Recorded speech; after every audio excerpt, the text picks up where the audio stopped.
경기도에 사는 60대 김선자 씨는 올해로 90세가 된 아버지의 집으로 향하고 있습니다. 김 씨가 아버지의 집으로 가는 이유는 다름이 아니라 작년에 은퇴를 한 후 한동안 우울증에 시달렸는데 오래 산 아버지에게 조언을 구하기 위함이었습니다. 김 씨는 극심한 우울증으로 병원도 가보고 했지만 좀처럼 나아지지 않았습니다. 김 씨는 오랜 기간 불면증에 시달리기도 했습니다. 김 씨는 은퇴 후에 인생을 잘 보내고 싶었는데 그때 떠오른 사람은 다름 아닌 아버지였습니다. 김 씨의 아버지는 90의 나이에 아직까지도 건강하고 행복하게 지내고 있었습니다. 김 씨가 아버지의 집에 방문하자마자 눈에 들어온 것은 무언가에 열중하고 있는 아버지였습니다. 아버지, 뭐 하세요? 왔냐? 김 씨의 아버지는 소파에 앉아서 노트에 무언가를 적고 있었습니다. 뭘 그렇게 적으세요? 앞으로 줄여야 할 것들에 대해서 생각나는 거 적고 있어. 아버지 집에서 더 줄일 게 뭐가 있다고요? 이미 필요 없는 건 싹 다 정리하셨잖아요. 줄여야 할 게 물건만 있는 건 아니니까. 나이 들수록 줄이니까 더 행복해지는 것 같아. 안 그래도 아버지께 물어볼 게 좀 있어서 왔어요. 김 씨는 그간 힘들었던 것을 아버지에게 하나씩 토로했습니다. 아버지는 아직도 딸이 마냥 어린애 같은지 걱정 어린 표정으로 딸을 바라봤습니다. 내가 해줄 조언이 있을지 모르겠는데. 저도 아버지처럼 일상에서 물건이든 안 좋은 습관들이든 한번 줄여볼까요? 아버지는 뭘 줄였을 때가 가장 좋았어요? 너한테 도움이 될지는 모르겠지만 물어보니 생각나는 것들을 말해줄게. 그러고 김 씨의 아버지는 노트를 찬찬히 살피기 시작했습니다. 그러더니 말을 이어갔습니다. 줄여서 좋았던 것 첫 번째는 별 생각 없이 유지했던 인간관계였어.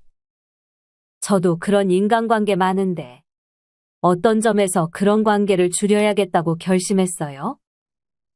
내가 너 나이였을 때는 시간이 무한하지 않다는 것을 느꼈어.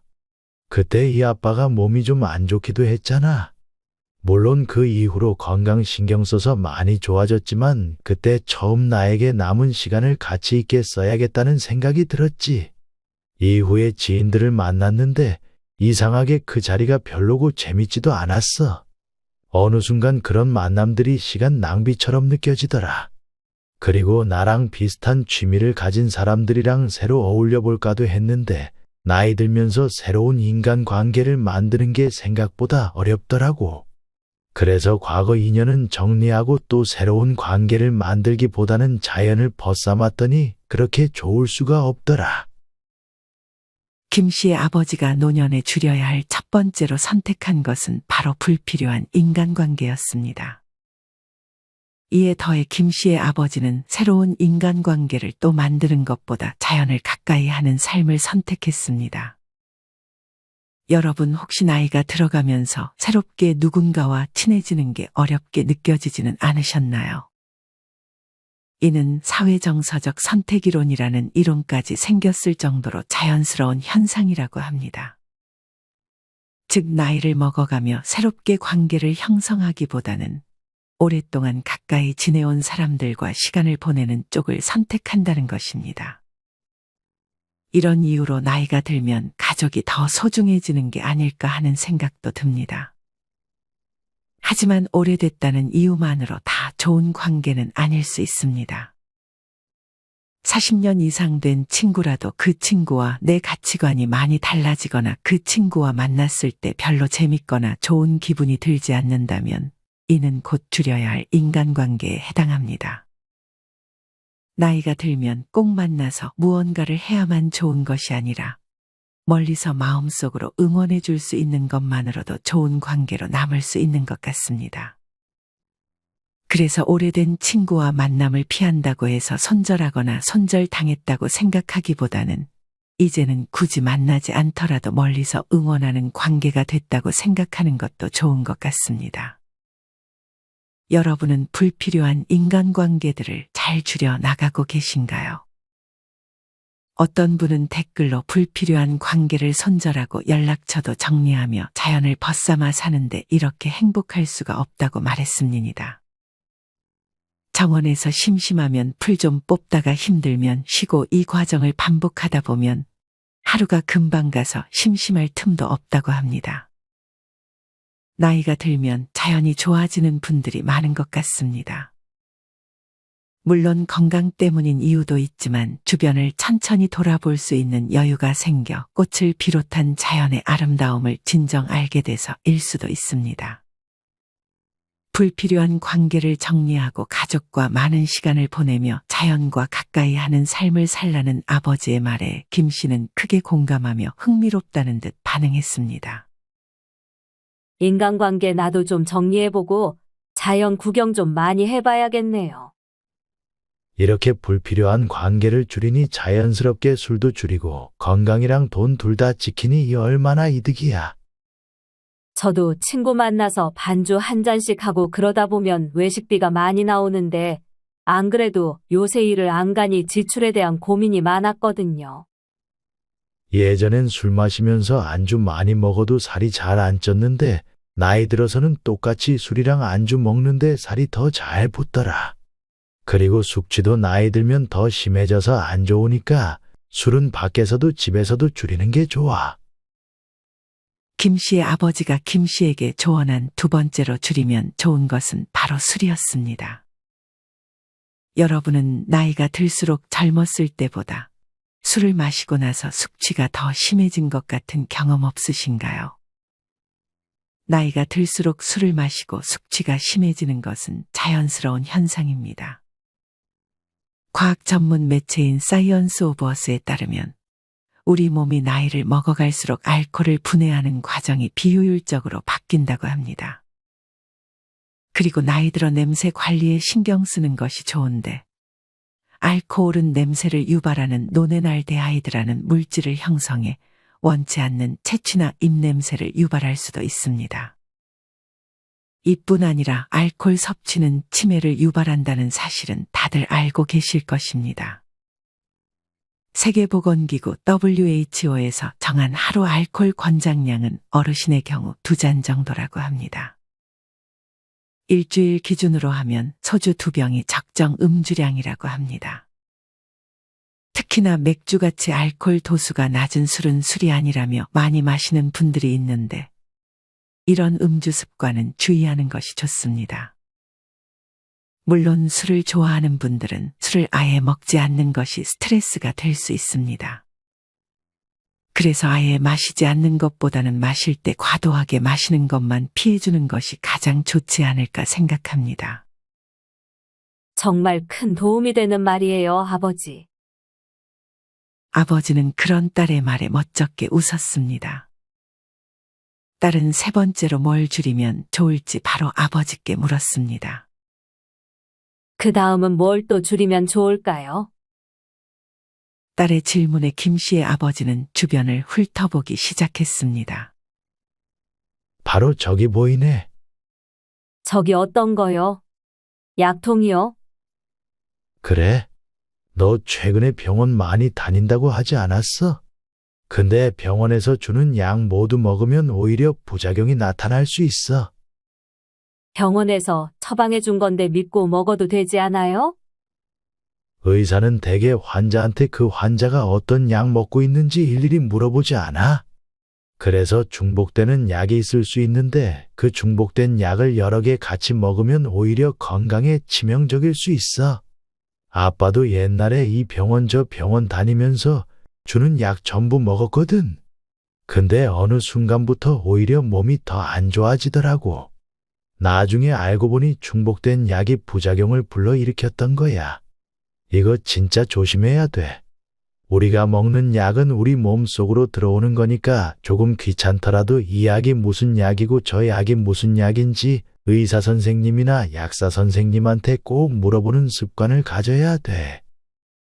안 그래도 저도 정신과부터 해서 정형외과, 안과, 비뇨기과까지 지금 4군데 다니면서 다 먹기 힘들 정도로 먹는 약이 늘었는데 꼭 체크해 봐야겠네요.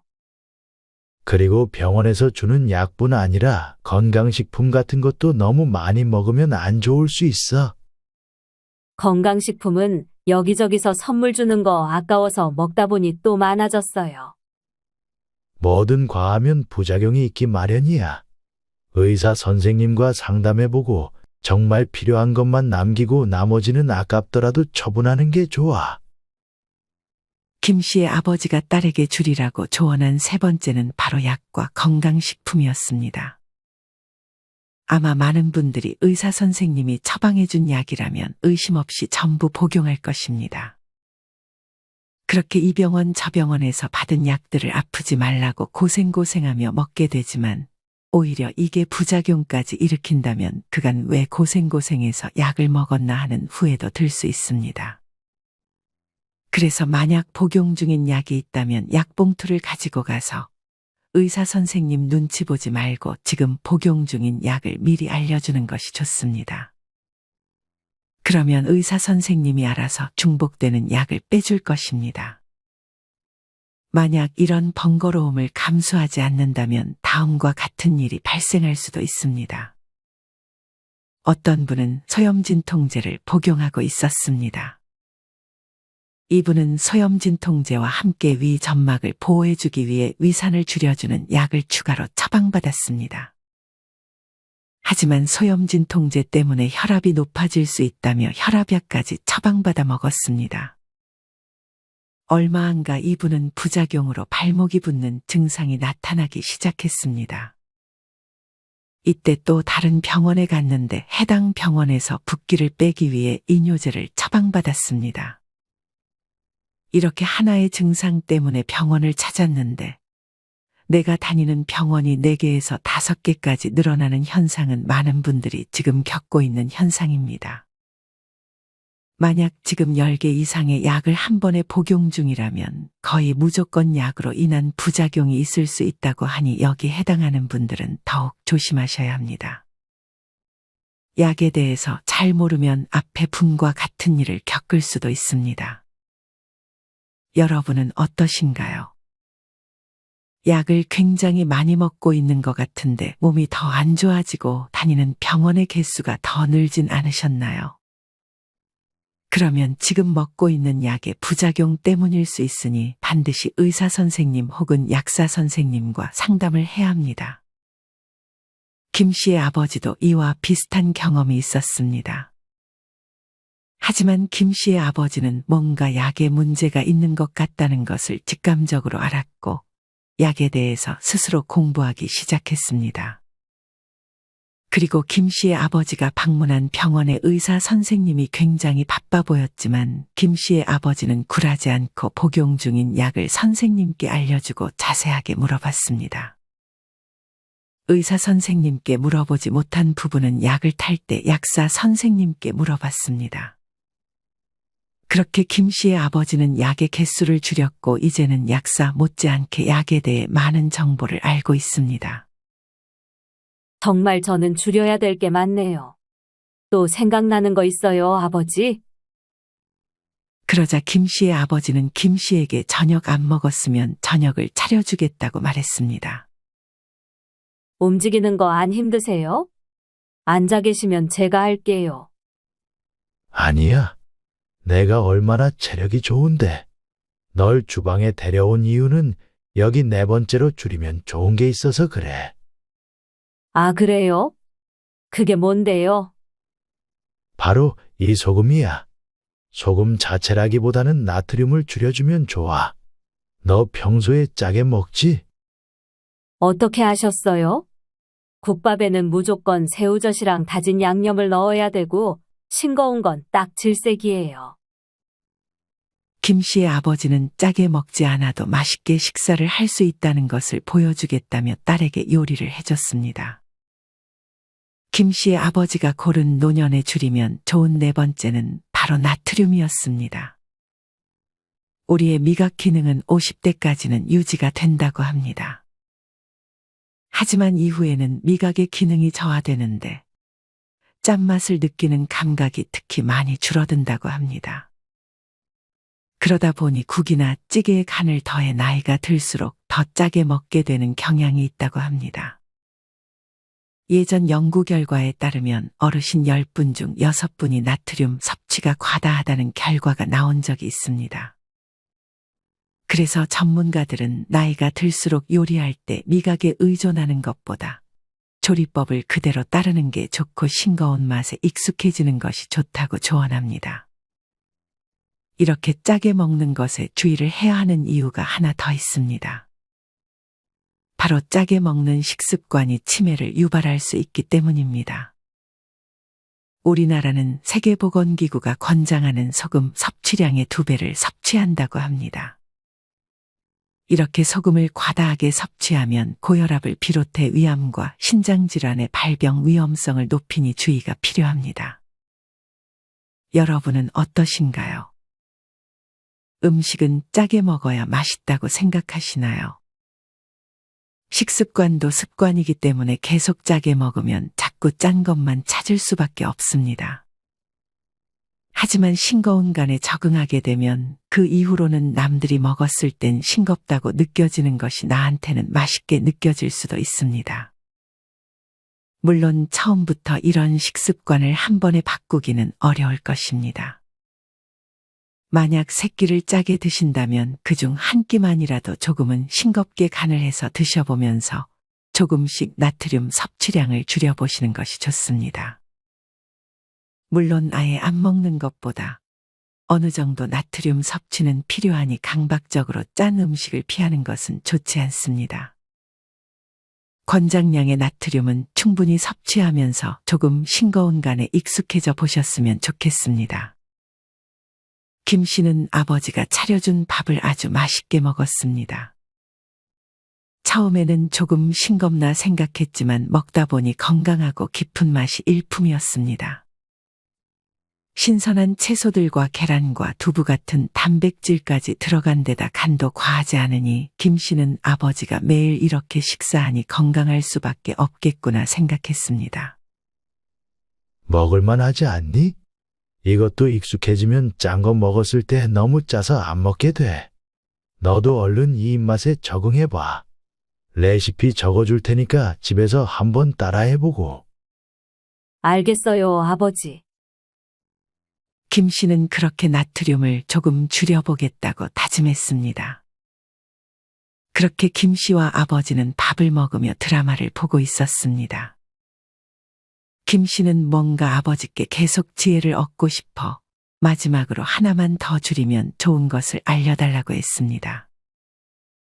김 씨의 아버지는 더 생각 안 난다고 했지만 드라마를 보다가 하나가 더 생각났다며 마지막으로 딸에게 조언했습니다. 나이 들면 말을 좀 줄이는 게 좋은 것 같아. 말이요? 나이 들었는데 말까지 못하게 되면 서럽지 않아요?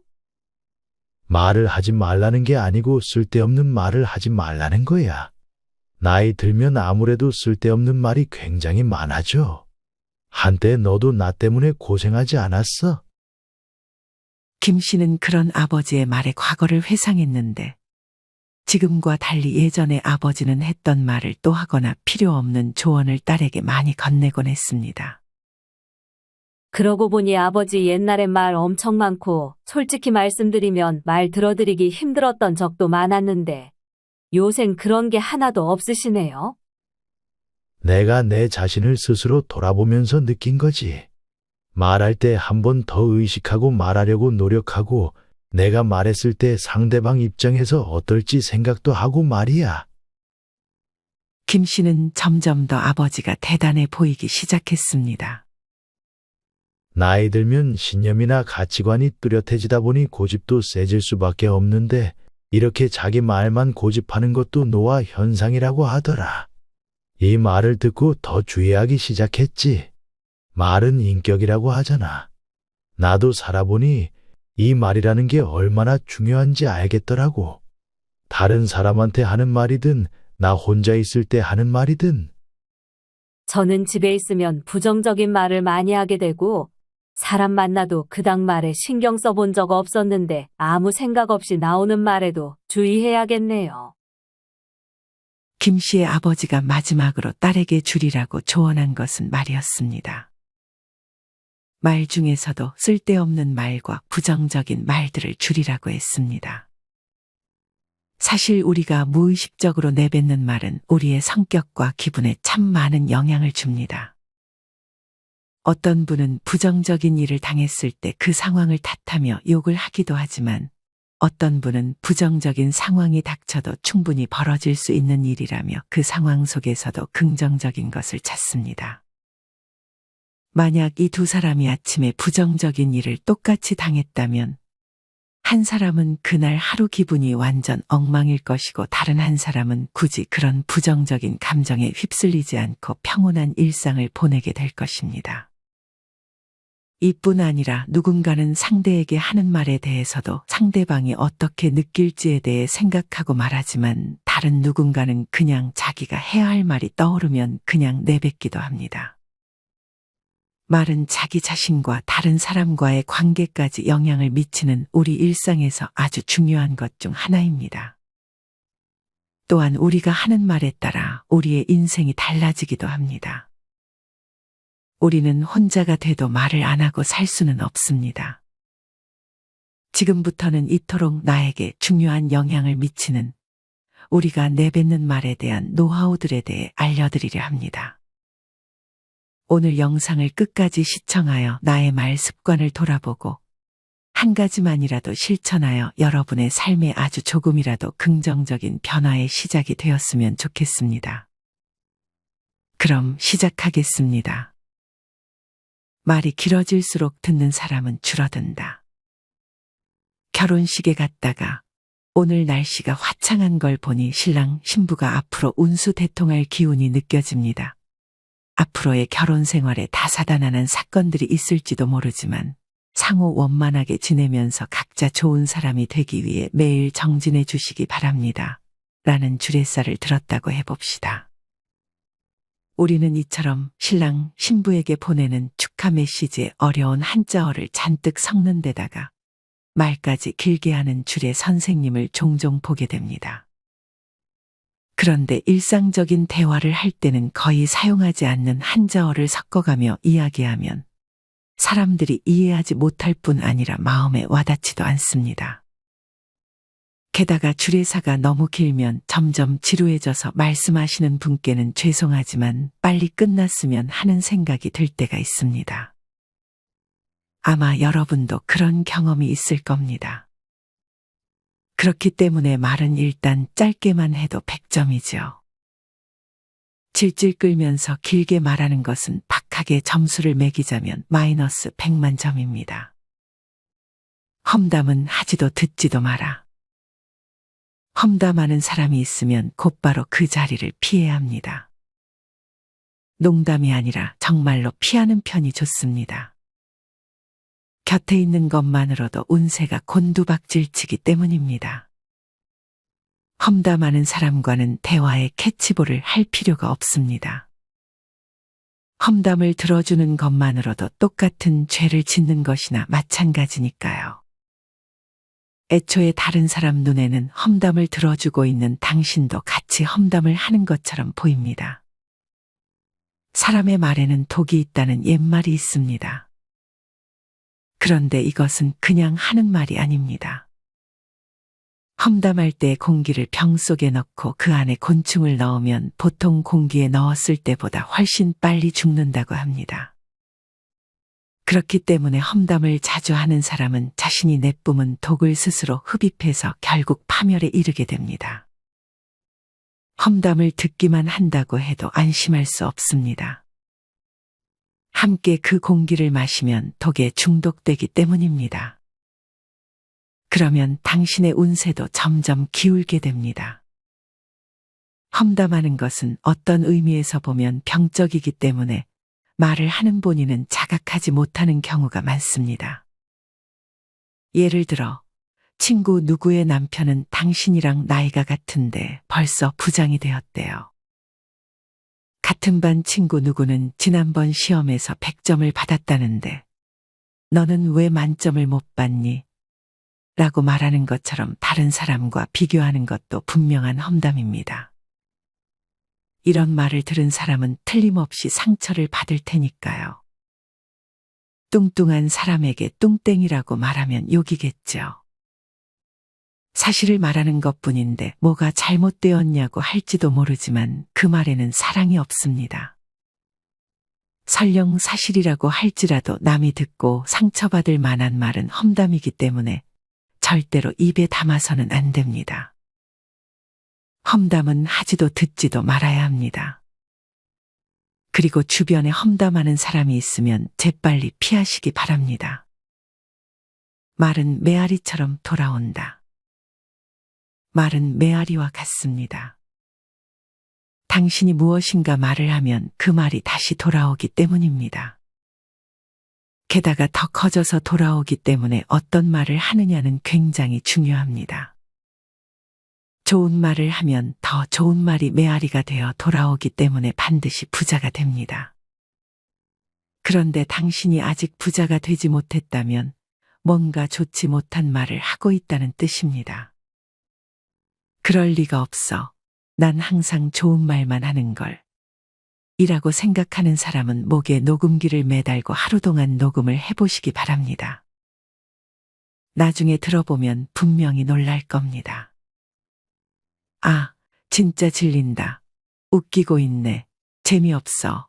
라는 말을 자기도 모르게 하고 있거나 습관처럼 휴 하며 한숨을 내쉬고 있을지도 모릅니다. 어쩌면 자신도 깜짝 놀랄 만큼 부정적인 말을 많이 하고 있을지도 모르죠. 하지만 그 사실을 깨달았다면 이제 괜찮습니다. 누구나 자기도 모르게 약한 소리를 하거나 부정적인 말을 할 때가 있죠. 그럴 때는 그 사실을 깨닫자마자 어미만 바꿔보시기 바랍니다. 마지막 말에 긍정적인 말을 덧붙이는 겁니다. 정말 짜증난다 고 생각했지만 괜찮아. 이게 무슨 말도 안 되는 소리야 라고 생각했지만 용서해야지. 지루해 죽겠다 고 생각했지만 이제 재밌어졌어. 휴, 행복해. 어떻습니까? 이처럼 쉽게 부정적인 말을 긍정적인 말로 바꿀 수 있습니다. 물론 나쁜 말은 아예 하지 않는 것이 가장 좋습니다. 하지만 당신이 평소에 안 좋은 말을 자주 했다면 그 습관을 한 번에 바꾸기는 쉽지 않을 겁니다. 조금씩이라도 긍정적인 말로 바꾸는 연습을 해보시기 바랍니다. 단계적으로 나쁜 말, 어두운 말이 줄어들 테니까요. 나쁜 말이 줄어듦과 동시에 당신 주위 사람들의 태도나 반응 또한 분명히 좋은 방향으로 바뀌어 갈 것입니다. 이제부터는 말하는 것만으로도 행복한 기분이 들게 하는 좋은 말을 많이 하시길 바랍니다. 이 좋은 말은 반드시 운이라는 메아리가 되어 돌아와 당신을 부자로 만들어줄 것입니다. 자신감이 없어질 땐 이 구호를 외쳐라. 자신감을 떨어지게 만드는 여러 가지 조건이 떠오를 때가 있습니다. 누구나 그런 기분이 들 때가 있죠.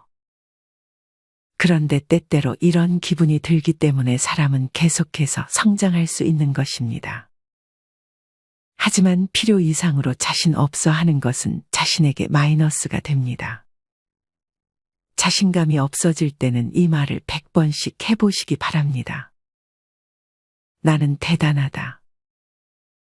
뭐가 대단한지는 몰라도 상관없습니다. 근거 따위는 필요 없습니다. 인간은 누구나 불완전합니다. 하지만 현재 성장하고 있는 당신은 대단한 사람임에 틀림없습니다. 나는 대단하다. 는 말을 100번 하고 나면 몸과 마음에서 나오는 에너지가 좋은 에너지로 바뀌어 있음을 느낄 수 있게 될 것입니다. 물론 말을 잘하는 것이 전부는 아닙니다. 말의 힘을 뛰어넘는 무언가가 분명히 있습니다. 다른 어떤 것보다 중요한 것은 겉모습입니다. 멋만 부리지 마라 라는 말은 무시하세요. 멋 정도는 부릴 줄 알아야 합니다.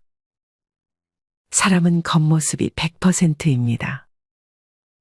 아무리 마음이 아름다워도 마음은 겉으로 보이지 않으니까요. 당신이 마음이 아름다운 사람이라면 다른 사람 눈에도 그렇게 보이도록 멋을 부려야 합니다. 대화도 그렇습니다. 근사한 사람이 있으면 누구나 함께 이야기를 나누고 싶어 하기 마련이죠. 그런데 머리는 부스스하고 겉모습 따위는 전혀 신경 쓰지 않는 사람과는 함께 있고 싶지도 않고 대화하고 싶은 마음도 들지 않습니다. 사람은 누구나 멋진 사람과 친하게 지내며 대화하고 싶어 하죠. 그런 기분을 이해하지 못하는 사람은 인생이 잘 풀리지 않습니다. 특히 초면인 사람과 대화를 할 때 그 사람이 어떤 사람인지 판단할 기준이라고는 겉모습밖에 없습니다. 당신이 상대를 겉모습으로 판단하는 것처럼 상대방도 당신을 100% 겉모습만으로 판단합니다. 인류 호텔에 평상복 차림으로 갔을 때와 멋지게 차려입고 갔을 때 호텔 직원의 응대가 달라지게 되어 있습니다.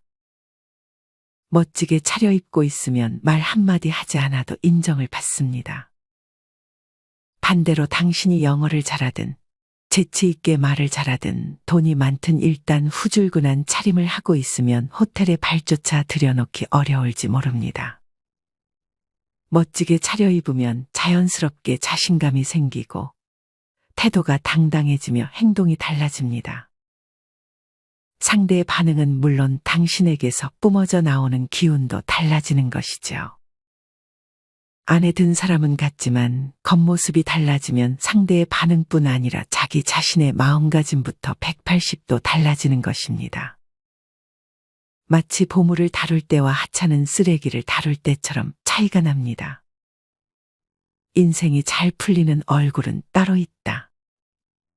얼굴 생김새는 각자의 개성이기 때문에 감히 평가하거나 성형이라도 해서 예쁘게 만들라고 강요할 수는 없습니다.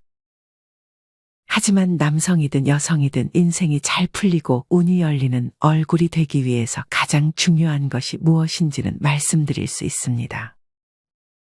바로 얼굴의 윤기와 깨끗한 피부입니다. 얼굴에 윤기가 있으면 훨씬 젊어 보입니다. 피부가 푸석푸석하고 나이 들어 보이면 인기가 생길 리가 없죠. 그리고 관상학적으로도 윤기가 없는 얼굴은 절대로 성공할 수 없다고 합니다. 그러고 보면 텔레비전에 나오는 인기 연예인이나 성공한 사업가들은 하나같이 얼굴에 윤기가 있습니다. 그리고 피부가 깨끗해 보이는 화장을 하면 주위 사람들의 태도가 놀랄 만큼 달라집니다.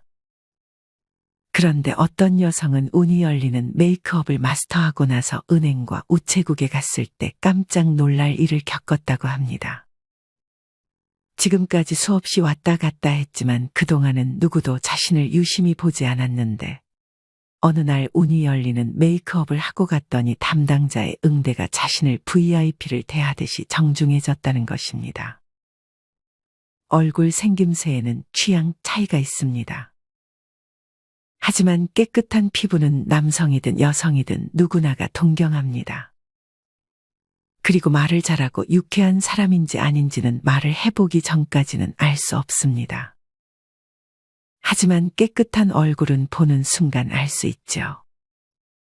얼굴은 입만큼 말을 한다는 사실을 잊지 말기 바랍니다. 사람의 인상을 크게 좌우하는 것이 뭔지 아십니까? 콕 집어 말하자면 헤어스타일입니다.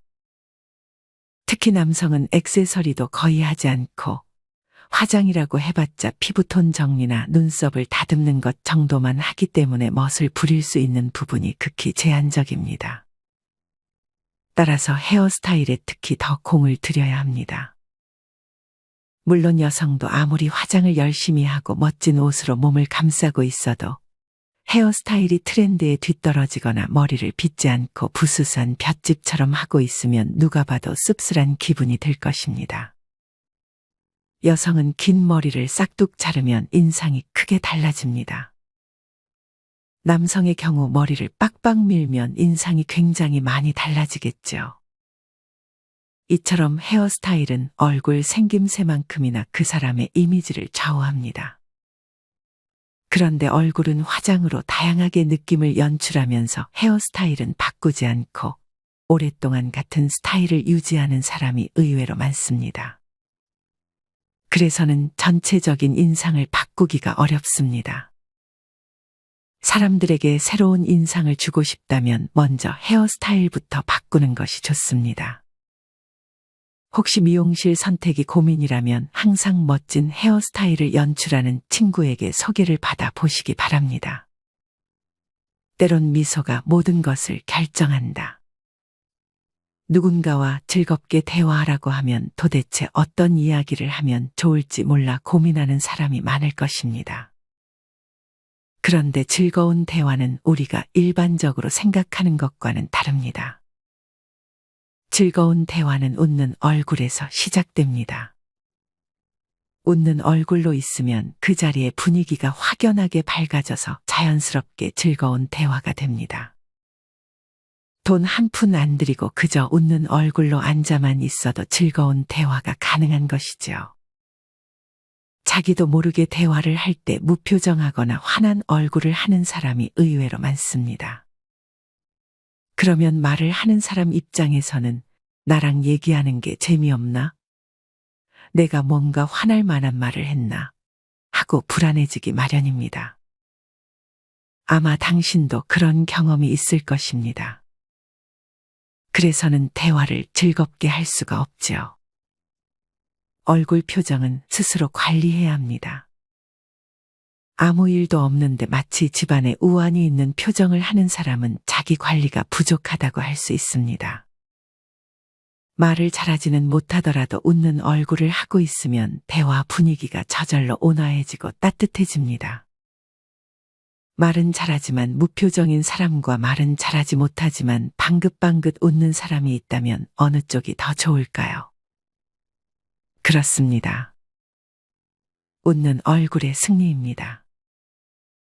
먼저 좋은 사람이 되어야 좋은 일이 일어난다. 굳이 소리내서 말하지 않아도 됩니다. 당신이 만난 사람, 스쳐 지나간 사람에게 마음속으로 이렇게 외쳐보시기 바랍니다. 이 사람에게 온갖 좋은 일이 눈송이처럼 쏟아지게 해주세요. 빈곤한 생각을 가진 채로는 절대로 부자가 될 수 없습니다. 우선은 다른 사람의 행복까지 기도해 줄 만큼 마음이 풍요로워져야 합니다. 다른 사람의 행복을 비는 말을 하루에 100명에게 1000일 동안 해보시길 바랍니다. 사실 모르는 사람의 행복을 빌다 보면 가장 많이 변하는 사람은 자기 자신입니다. 자신이 아주 좋은 사람이 된 기분이 들죠. 그리고 일을 계속하다 보면 정말로 주위 사람들에게 너는 정말 상냥해, 좋은 사람이야 라는 말을 듣기 시작할 것입니다. 여러분은 오늘의 영상을 시청하며 어떤 생각이 드셨나요? 아마 공감이 되는 부분도 안 되는 부분들도 있을 것입니다. 만약 공감이 되는 부분이 하나라도 있다면 내 삶에 적용해 보셨으면 좋겠습니다. 여러분은 노년이 되면 어떤 것들을 줄여야 한다고 생각하시나요? 노년에 줄여야 할 것들과 더불어 노년에 늘리면 좋은 것들에 대해서도 여러분의 다양한 의견을 댓글로 남겨주세요. 이상으로 오늘의 영상을 마치겠습니다. 우리 모든 구독자분들의 행복한 여생을 응원합니다. 다음에 더 좋은 내용으로 찾아뵙겠습니다. 감사합니다.